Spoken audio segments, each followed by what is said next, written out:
앞에서 우리는 하나님께서 우리에게 하시는 입술의 입맞춤의 사랑에 대해서 살펴봤습니다. 입술의 입맞춤이란 하나님이 우리 수준으로 내려오셔서 우리를 있는 모습 그대로 받아주시고 당신의 생명을, 전부를 주시는 사랑을 베풀어 주시는 것을 말한다고 했습니다. 모든 인간들이 하나님의 입술의 이 입맞춤의 사랑에 의해서 생명으로 태어난 것입니다. 바로 존재의 세계, 하나님의 세계 안에 들어오게 된 것입니다. 그런데 우리가 지금까지 그걸 모르고 있다가 이제 예수님을 믿고 눈이 열려서 이걸 알게 된 것입니다. 그래서 하나님의 입술에 입맞춤을 두고 2절 후반부에 보면 당신의 사랑이 포도주보다 뛰어납니다. 포도주, 이 세상에 우리에게 기쁨을 주는, 만족, 즐거움을 주는 이 세상의 것들을 가리킵니다. 근데 그것보다 하나님의 사랑이 뛰어나다. 토브라는 말은 이 세상의 포도주는 바로 하나님, 생명이신 하나님이 기쁨의 본체가 되시고 하나님 그 생명의 기쁨, 하나님의 기쁨에 우리를 참여케 하기를 원하신다는 것을 우리에게 가르쳐주는 샘플이고 표적이라는 표적. 우리가 이 세상에서 돈 벌고 뭐 성공하고 자녀들 잘 되고 하면 기뻐하고 감사하십시오. 그리고 그걸 통해서 그렇지, 생명이신 하나님이 기쁨의 본체가 되시고 하나님은 그 기쁨을 나에게 주시려고 그러는 것이지 하고 더 하나님을 바라보시고 하나님을 소망하시고 붙드시는 여러분 되시기를 바랍니다. 그걸 두고 당신의 사랑이 포도주보다 뛰어납니다. 그러는 것입니다. 그래서 하나님의 입술에 입맞춤의 사랑을 3절에서는 당신의 기름이 향기로워 아름답고 당신의 이름이 쏟은 향기름 같습니다. 그렇게 고백합니다. 그러니까 하나님은 우리를 하나님의 그 생명의 기쁨에 참여하게 하시려고 자신을 우리에게 넘치도록 아낌없이 부어주고 계시다는 것입니다. 그래서 에베소서 2장 25절에 보면 남편들아 아내 사랑하기를 그리스도께서 교회를 사랑하시고 그 교회를 위하여 자신을 주신같이 하라 그러는 것입니다. 남편들은 그리스도께서, 즉 하나님께서 우리를 사랑하사 우리에게 자신을 아낌없이 주시는 그 사랑으로 아내를 사랑해야 된다는 것입니다. 그렇게 함으로써 남편분들은 하나님의 사랑을 더 깊이 깨닫게 되고 하나님의 사랑 안에 거하게 되는 것입니다. 그걸 위해서 우리에게 부부관계를 허락하신 것입니다. 따라서 우리 예수 믿는 사람들은 사랑할 만해야 사랑하죠. 그런 말은 하면 안 되는 것입니다.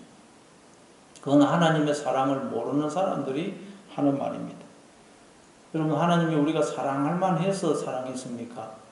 그렇지 않습니다. 우리가 죄인 되었을 때, 하나님과 원수였을 때, 고멜처럼 영적으로 수없이 불륜을 행하고 있을 때에 우리를 사랑하셔서 자신을 아낌없이 우리에게 주신 것입니다.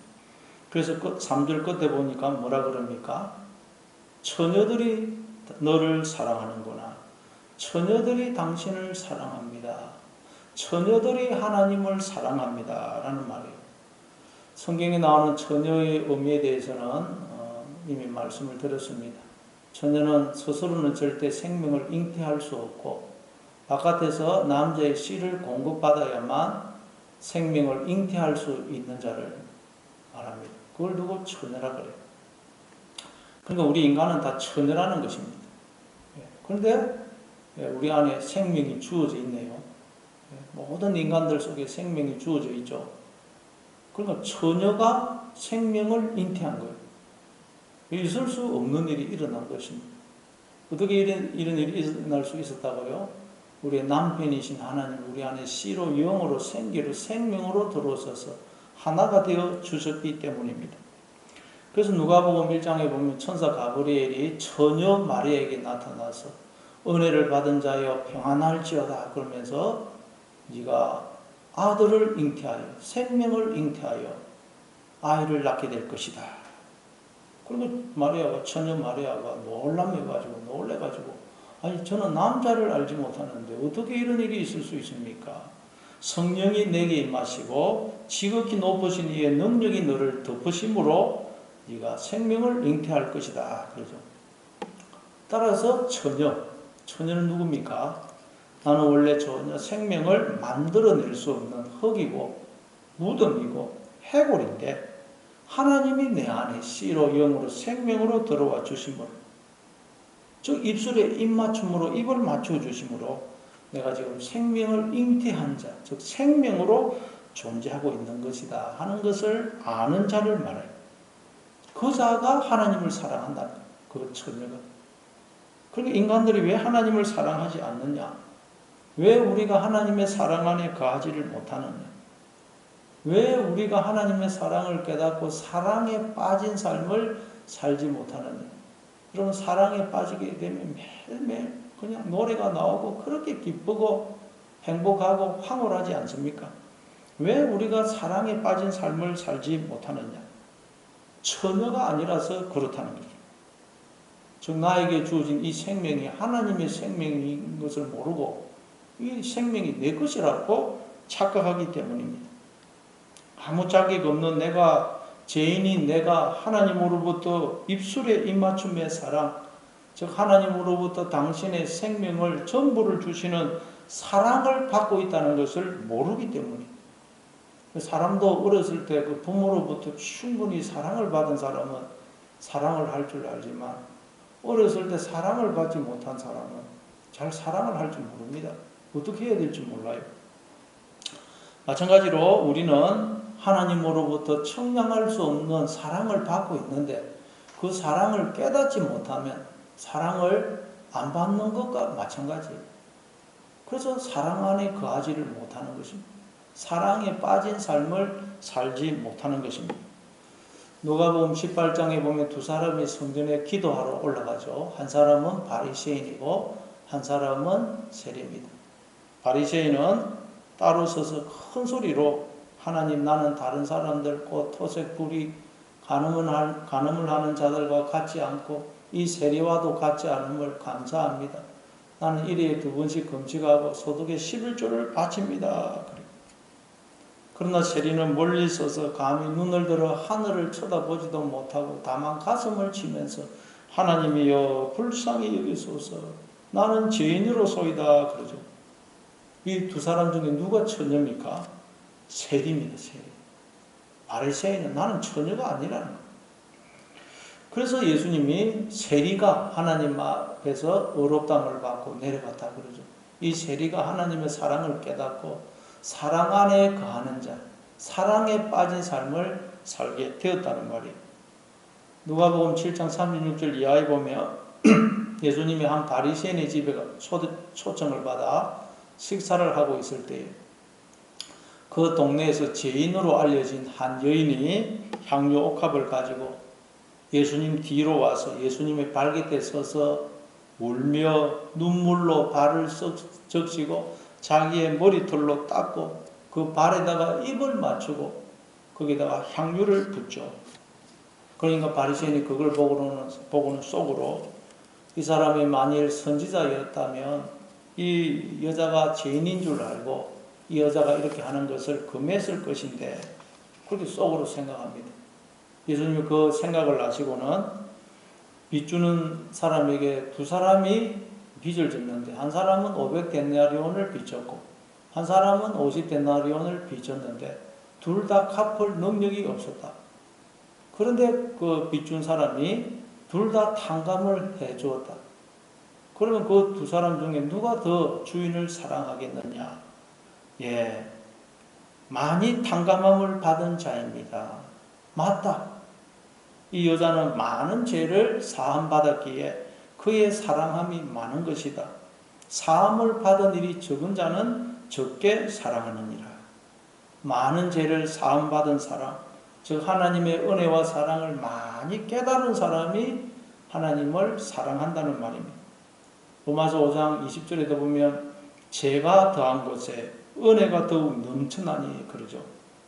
내가 하나님 앞에서 얼마나 자격 없는 죄인인지, 근데 하나님께서 그런 나에게 얼마나 청량할 수 없는 은혜와 사랑과 복을 부어주고 계시는지를 깨달으면 깨달을수록 하나님을 더 사랑하게 된다는 말이에요.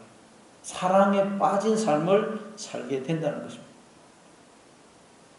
호세아와 고멜을 한번 여러분 생각해 보십시오. 고멜은 원래 엉뚱한 여자였습니다. 즉 창녀였습니다. 그런데 선지자 호세아가 그런 자신과 결혼을 해줘요. 그런 자기에게 장가를 와줍니다. 그러니 시집도 못 갈 여자가 이게 웬 은혜고 웬 축복입니까? 그러면 이제 오직 자기 남편 호세아만 사랑하면서 살아야 되지 않겠어요? 행복한 가정을 이루면서 살아야 되지 않겠어요? 그런데 결혼 생활 내내 고멜이 불륜을 행하죠. 그러다가 거기에 다른 남자가 눈이 맞아서 집을 나갑니다. 그랬더니 다른 남자들이 다 고멜에게서 단물만 빨아먹고 늙고 병든 고멜을 노예시장에 내다 팝니다. 그러니 이제 고멜은 노예로 비참하게 살다가 죽는 것 외에는 아무 희망이 없습니다. 얼마나 그냥 인생이 서럽고 그냥 통곡이 나왔겠어요. 그런데 그 소식을 듣고 또 호세아가 은 15개와 보리 한 호멜반을 들고 가서 그 노예시장에서 고멜을 사서 다시 아내로 맞아들이죠. 그러고는 그 고멜을 안고 집으로 돌아오면서 여보, 이제는 다른 남자들 따라가지 말고 나와 함께 오래 삽시다 그래요. 그때 여러분 고멜의 마음이 어땠을까요? 남편인데 너무너무 미안하고 죄송스럽고 부끄러워서 고개를 들 수가 없었을 것입니다. 무슨 뭐 사람 염치가 있지 어떻게 고개를 들 수가 있겠어요? 그러나 또 한편으로는 너무너무 감사하고 고맙고 행복하고 황홀했을 것입니다. 야, 어떻게 이런 남편이 있나? 어떻게 이렇게 나를 사랑할 수가 있나? 여자는 사랑받을 때 행복하지 않습니까? 그러니 고멜이 그 뒤로는 오직 남편만 사랑했을 것입니다. 하루하루의 삶이 너무너무 감사하고 고맙고 행복하고 황홀했을 것입니다. 바로 이 상태의 고멜이 처절한 거예요. 이 상태. 여러분은 매일매일의 삶이 너무너무 고맙고 감사하고 행복하고 황홀하십니까? 기쁨이 넘칩니까?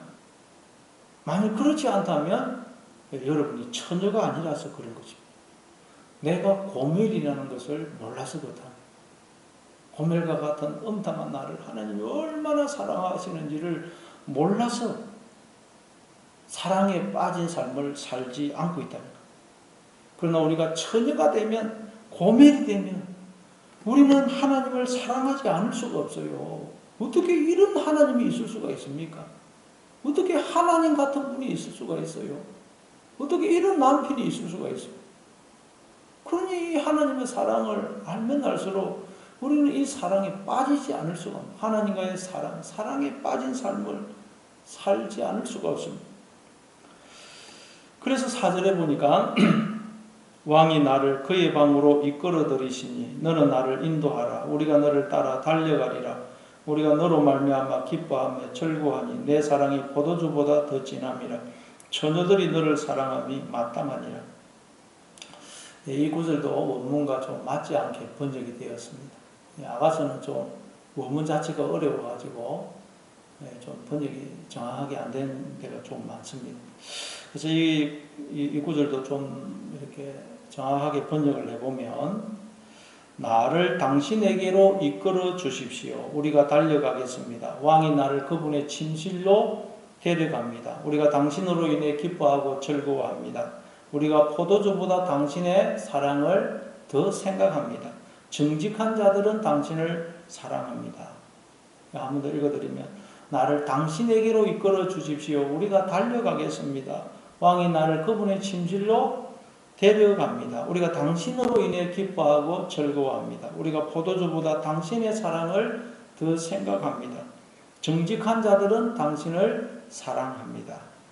오늘은 나를 당신에게로 이끌어 주옵소서. 이끌어 주십시오. 이 구절만 살펴보겠습니다.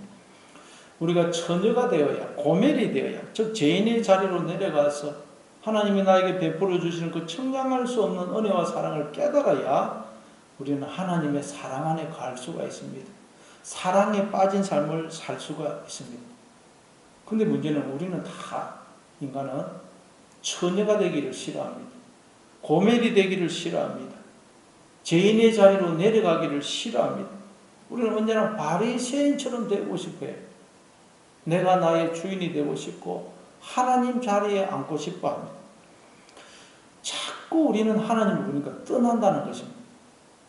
선악과 따먹어 범죄한 아담과 하와도 자꾸 에덴 동산에서 동쪽으로 가죠. 하나님을 떠나더라는 거예요. 인간은 근본적으로 하나님을 떠나는 자입니다. 인간 스스로는 절대 하나님께로 나올 수가 없어요. 그럴 수가 없는 존재입니다. 인간은 스스로는 하나님께 나올 수가 없는 존재예요. 인간은 생명과 만복의 근원이신 하나님을 떠나 죄와 사망 속으로 자꾸 들어가는 존재라는 거예요. 그래서 이사야서 1장에 보면 하나님이 그런 우리를 보시면서 소는 그 임자를 날고 나귀는 그 주인의 구유를 나는데, 그래서 살기 위해서 자기를 먹이고 돌봐주는 주인을 떠나지 않고 주인에게 순종하는데, 어떻게 너희들은 너희를 낳고 돌봐주는 나를 알지 못하고 나를 거역하고 나를 떠나 스스로 죄와 사망 속으로 들어가느냐? 어떻게 짐승보다 못하느냐? 그러지 않습니까? 이게 인간이라, 인간. 우리는 처녀가 되기를 싫어합니다. 흑의 자리, 죄인의 자리에 내려가기를 싫어합니다. 그래서 이 여인이 나를 당신에게로 이끌어 주십시오. 그럽니다. 나를 처녀가 되게 해 주십시오. 내가 고멜이라는 것을 알게 해 주십시오. 하나님만 바라보고 의지하는 흑의 자리로 내려가게 해 주십시오. 라는 말입니다. 여기서 이끌다가 마사아인데, 이 단어가 쓰인 데를 찾아보면 예레미야 38장 13절에 보면 그들이 줄로 예레미야를 구덩이에서 끌어낸지라 예레미야가 시위대 뜰에 머무니라. 사람들이 예레미야가 듣기 싫은 소리 한다고 저 구덩이에 집어 던져버렸죠. 그 구덩이에서 예레미야 선지자가 혼자서는 나올 수 없습니다. 그 깊은 구덩이에. 사람들이 바깥에서 줄을 내려서 끌어당겨 주어야만 나올 수가 있습니다. 여기서 끌어내다가 마사. 호세아도 11장 4절에 보면 내가 사람의 줄, 곧 사랑의 줄로 그들을 이끌었고, 이 이끌었고도 마사. 하나님께서 이스라엘 백성을 애굽에서 건져내시고 그들을 가나안 땅으로 이끄신 것을 두고 사랑의 줄로 묶어서 그들을 이끌었다는 거예요. 하나님께서 사랑의 줄로 묶어서 이끌어내 주지 않으면 우리 인간은 절대 애굽에서, 무덤에서, 수렁에서 나올 수가 없는 존재라는 거예요. 우리 인간은 스스로는 절대 하나님께로 나올 수가 없는 자들이라는 것입니다. 그래서 예수님도 요한복음 6장 44절에서 나를 보내신 아버지께서 이끌지 아니하시면 아무도 내게 올 수 없으니 오는 그를 내가 마지막 날에 다시 살리리라 그러죠. 하나님이 이끌지 않으면 아무도 예수님께로, 생명에게로, 하나님께로 나올 수가 없다는 것입니다. 그래서 이 여인은 이걸 깨닫고는 나를 당신에게로 이끌어 주십시오. 나를 하나님께로 이끌어 주십시오. 우리도 여러분 이 기도를 늘 해야 됩니다. 이 기도. 하나님, 오늘도 저를 하나님께로 이끌어 주십시오. 저는 틈만 나면 하나님을 떠나는 자입니다. 오늘도 틈만 나면 하나님을 떠날 것입니다. 그때마다 저를 하나님께로 이끌어 주세요. 처녀가 되게 해주세요. 고멜이 되게 해주세요. 그래서 하나님의 사랑을 깨닫고 하나님의 사랑 안에 거하게 해주세요. 사랑에 빠진 삶을 살게 해주세요. 우리가 이 기도를 해야 됩니다. 우리 인생이란 하나님과의 결혼 생활이라고 했지 않습니까? 사랑을 깨닫고 사랑에 빠진 삶을 살아야 됩니다. 그리고 하나님께서 자꾸 우리를 끌어당기시는 것입니다. 그때 우리에게는 그게 고난으로, 환난으로 다가옵니다. 그래서 고난으로 환난이 주어질 때마다 하나님이 나를 사랑의 줄로 묶어서 끌어당기고 계시구나. 감사하시고 하나님께로 나오심으로 오늘도 하나님과의 사랑에 빠진 삶, 정말 모든 것이 감사하고 만족하고 행복하고 황홀한 그런 삶을 살아가시는 오늘 하루가 되시기를 바랍니다.